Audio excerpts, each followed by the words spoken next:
Good day, sir, and my fellow classmates. Today, we're going to talk about Indigenous cultures and traditions, which is our topic presented by Group 3.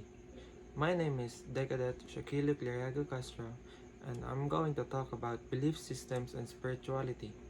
So, let's do it.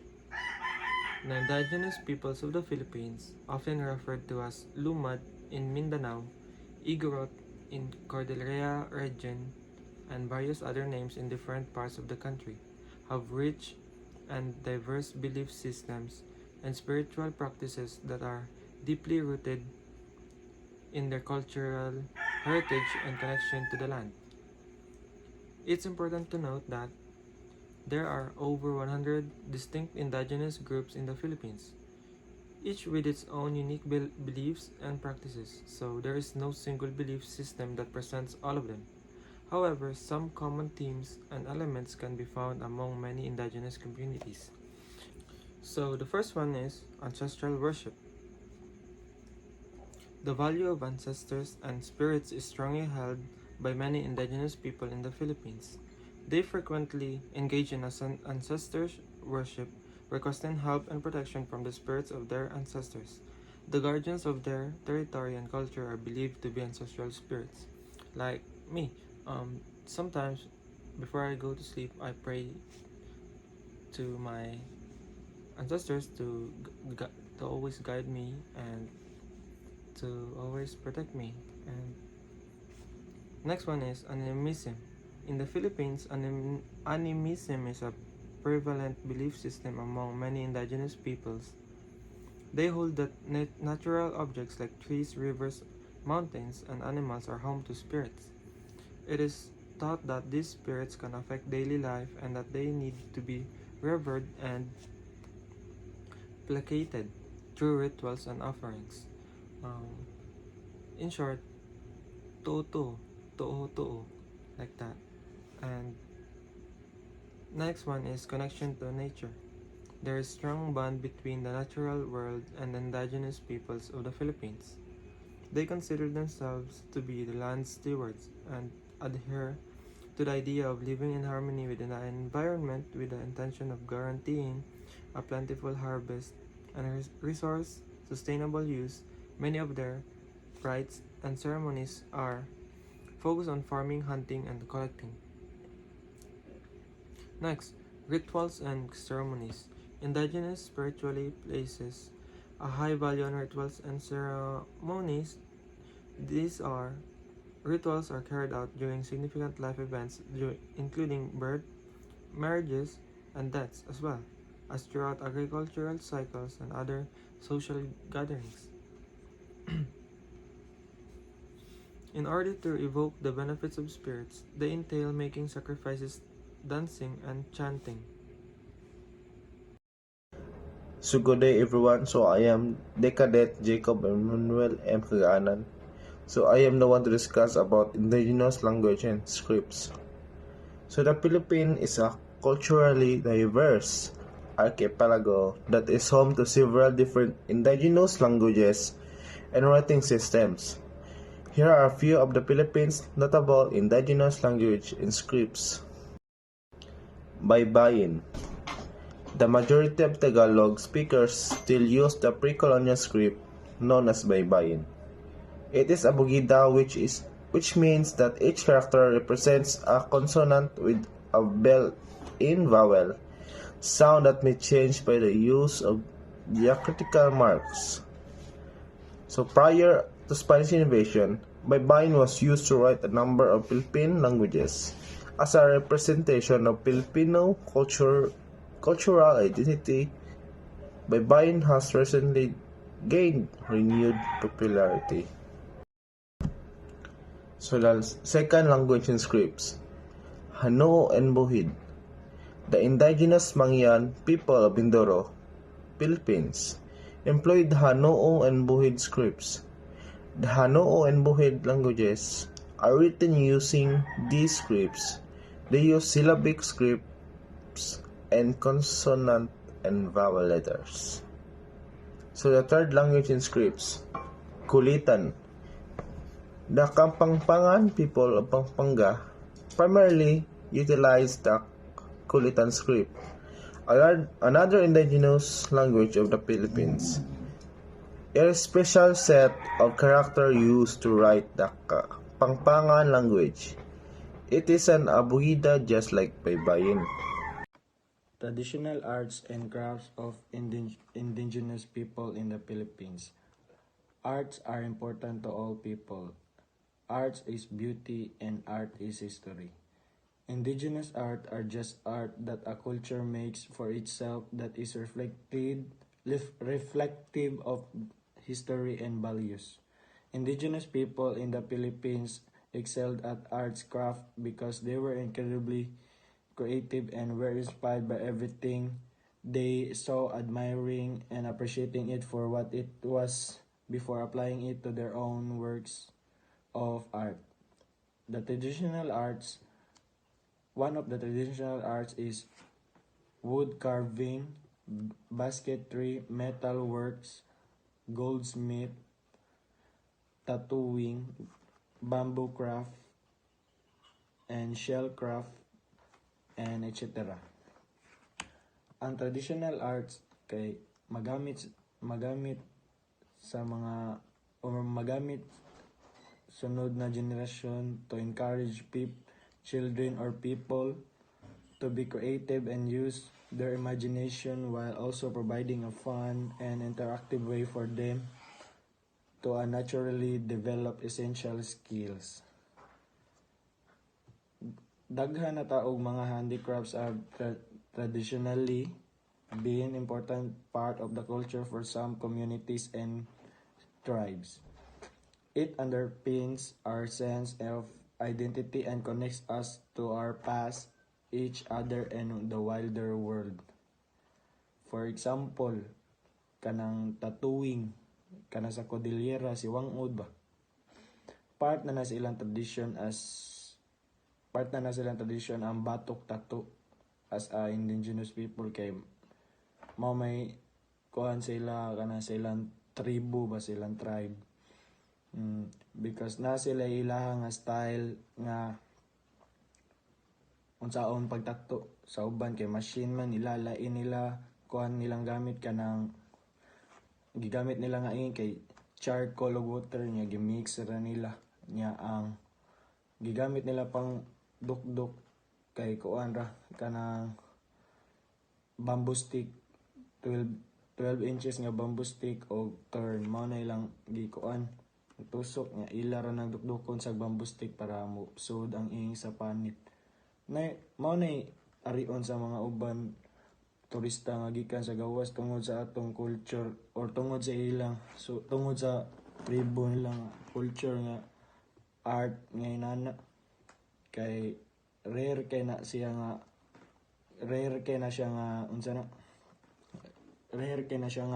art kay wala na sa uban nasud man ang moari jud na ang mga turista para magpatato niya si Wangod dili ba na siya dali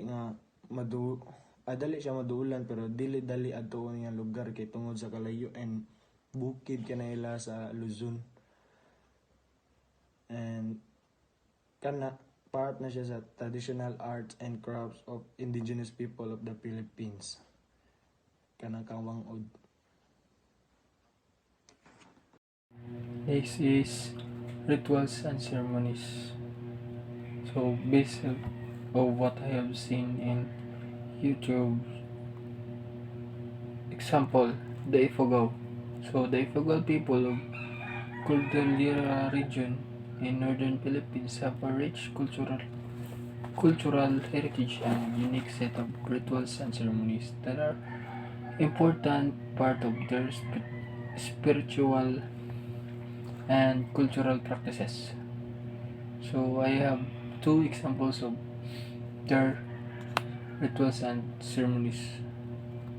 So banga is a traditional dance of the Ifugao people, which is performed by women carrying clay pots on their heads So it is often performed during rice planting and harvesting. Next is Bagyo. Bagyo is a traditional Ifugao wedding ceremony which is involve a series of rituals and offering to the couples and ancestors and deities. So it is community event that involves music and dance and feasting. The prehistoric and the early historical periods of the inhabitants of Filipino archipelago, the ancestors of the modern Filipino people are included in the pre-colonial Philippines cultural accomplishments, agriculture, societal and environmental nations, spiritual beliefs, and as well as the advancements of technology, science, and the arts are only few of the native people cultural achievements and the noteworthy of many ethnic civilizations. Indigenous resistance and revolts.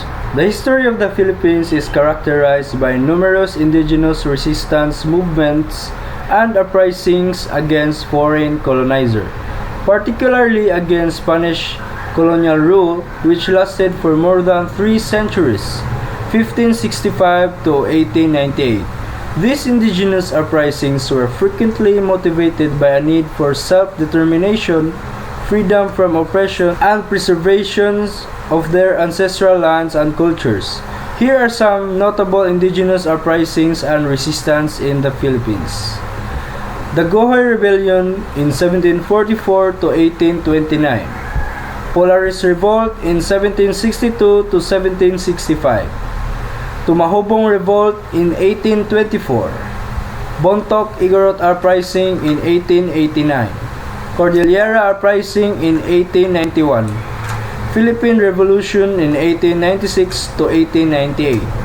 Although most of these revolts failed because the majority of the local population sided up with the well-armed colonial government and to fight with the Spanish as foot soldiers to put down the revolts.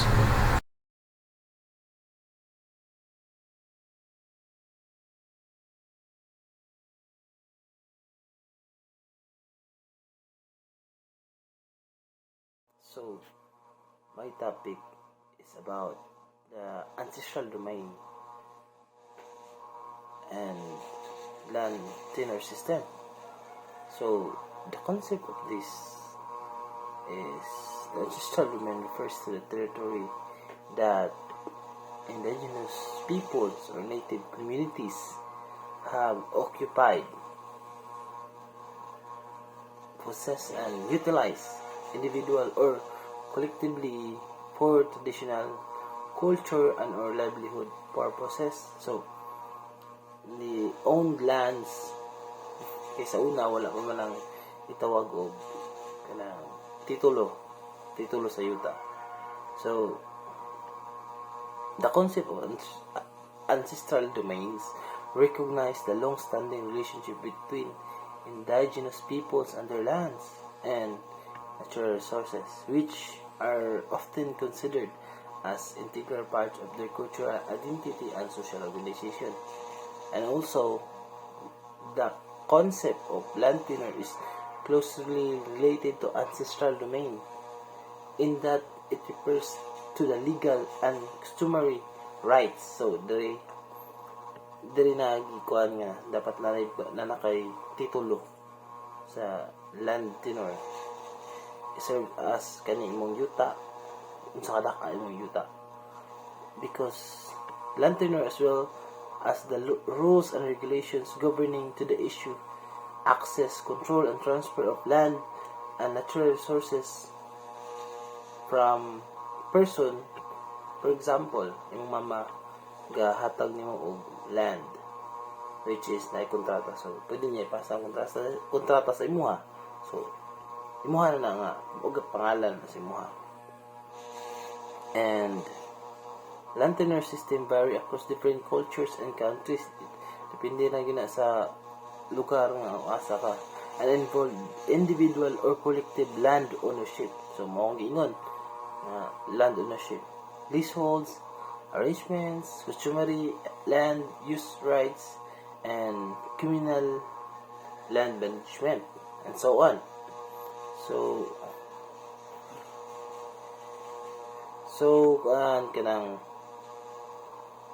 overall, so understanding is the ancestral domain and land tenure system is important din siya because it provide insight, mahata na siya insight sa social culture, economic realities of indigenous communities, and help guide policies and decision making that promote social justice, human rights, and sustainable development. Thank you. Environmental stewardship and sustainability. The Philippines indigenous groups have long history of practicing sustainable resources management and environmental stewardship. Their custom and knowledge have their roots in peaceful coexistence with the natural world. The following are some significant ways of environmental stewardship and sustainability among indigenous people in the Philippines.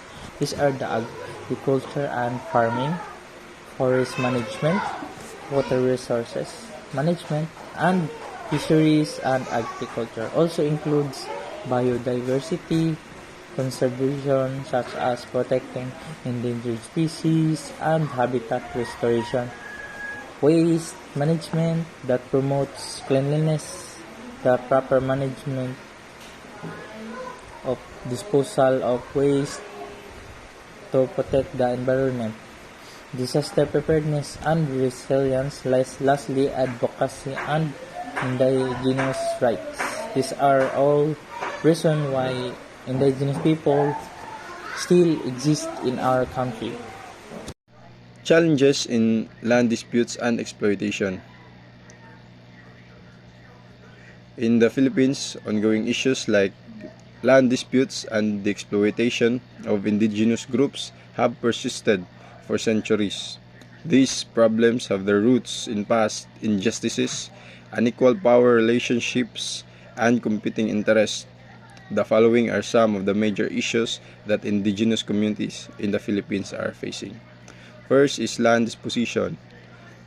Land disposition is where our indigenous communities have historically lost access to their ancestral lands, frequently as a result of land grabbing by influential people or businessmen such as logging or mining businesses. So next is limited legal protections. The implementation of these rights remains difficult despite the fact that the indigenous peoples are still suffering for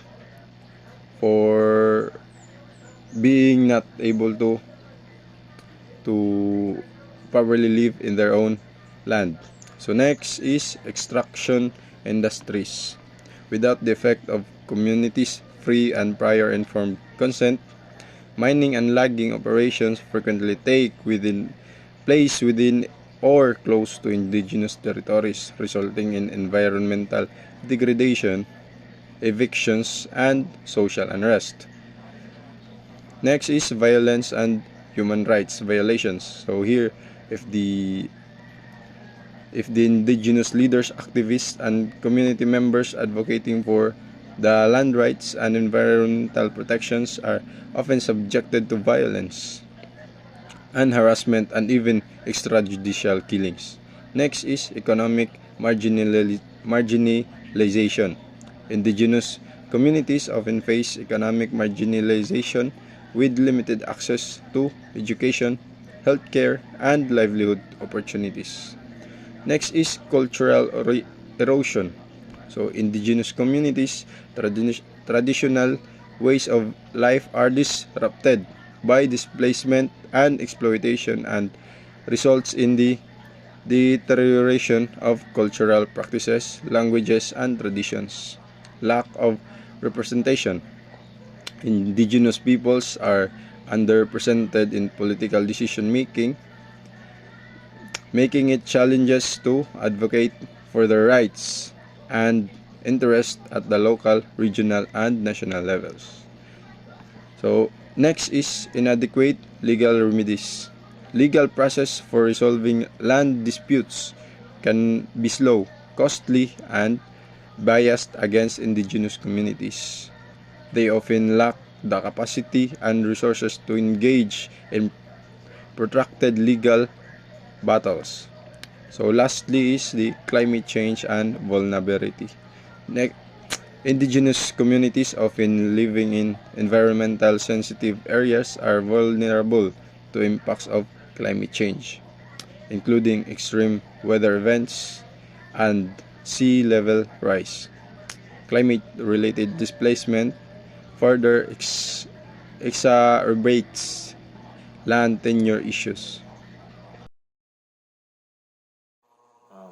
Good day. My topic is about indigenous and indigenous ecological knowledge. Indigenous ecological knowledge refers to the understanding, the practice, and the beliefs regarding to the natural environment that are developed sa mga indigenous people and local communities with their environment through long-term observation, interaction, and relationship with the environment. It includes also traditional knowledge about the behavior of plants and animals, weather patterns, natural cycles, and sustainability resources management and practice. So, what is their purpose? Ang may lang purpose nga nung na sila knowledge about the ecological system sa mga nga lahat ma-preserve ang biodiversity because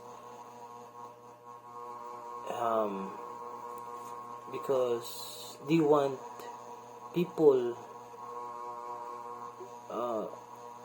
because they acknowledge that people depends on nature, like we depend on natural resources so that's why they practice on how to conserve nature for people, not conserve people for the nature. So they practice to conserve the nature for the people in order to sustain their goods, their needs.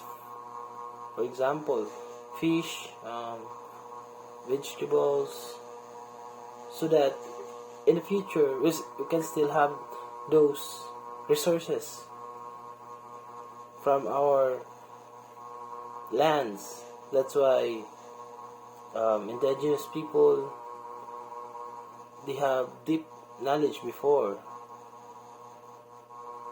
and also they pass their knowledge from generation to generation. That's why still today they practice on how to conserve nature for the people. Thank you.